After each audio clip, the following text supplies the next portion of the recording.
morning mga mawe. Pagpasensyahan nyo na nga itong pagbo-voice over ko mga mi dahil sobrang ngongo ko nga. Paano ba naman kasi nahawaan na nga ako ni CJ ng sipon mga mi at napakasakit nga ng ulo ko. By the way, gumagawa nga pala ako ng orange and banana smoothie. Parang shake, ganun. Tinatanggalan ko nga muna yan mga mi ng buto bago ko nga siya i-blender. At syempre, tinitingnan ko nga mabuti kasi nga baka may masama. Nagmamadali na nga ako ng mga oras na yan kasi nga si CJ ay talaga namang aburido na, ganun. Niready ko nga muna yung ibap mga mi at pagkatapos nga nun ay nilagay ko na nga rin pala itong orange and banana. For the madali na nga ang aking kilos dyan mga mi at naglagay na nga rin ako ng gatas.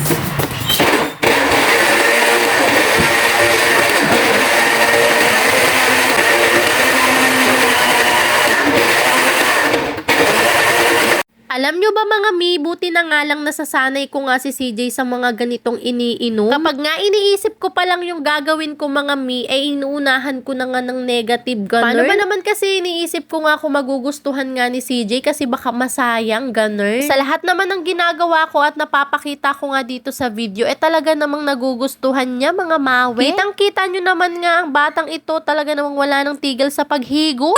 Wala na nga balak magtira tong batang to. Sa tagal nga niyang humihigop dyan mga mi, eto na nga lang yung natira. At mamaya nga, babanatan niya ulit yan.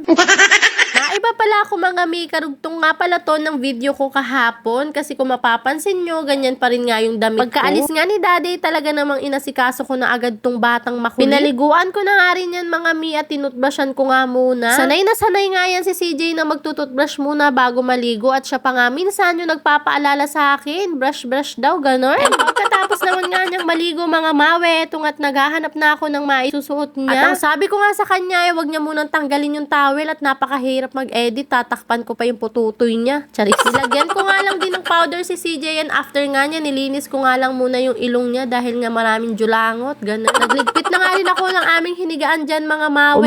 Umaga pa lang pero para na tayong hapong-hapuna. Naisipan ko na nga gumawa ulit ng yelo dahil ang bilis nga naubos ng yelo ko mga mawe. Gawa ulit, ganon. Ang lalaki ko nga gumawa ng yelo mga mi, kaya napakatagal ding tumigas. Ganyan din ba kayo gumawa ng yelo mga mi? Napakataba, no? Dati talaga yung unang paggawa ko nga ng yelo mga mi ay Diyos ko, payatot, ganon. Napakalakas nga ng yelo dito sa amin, kaya naman napapaisip ako kung mag-a-upgrade ba ako ng ref. Huy, walang ganon.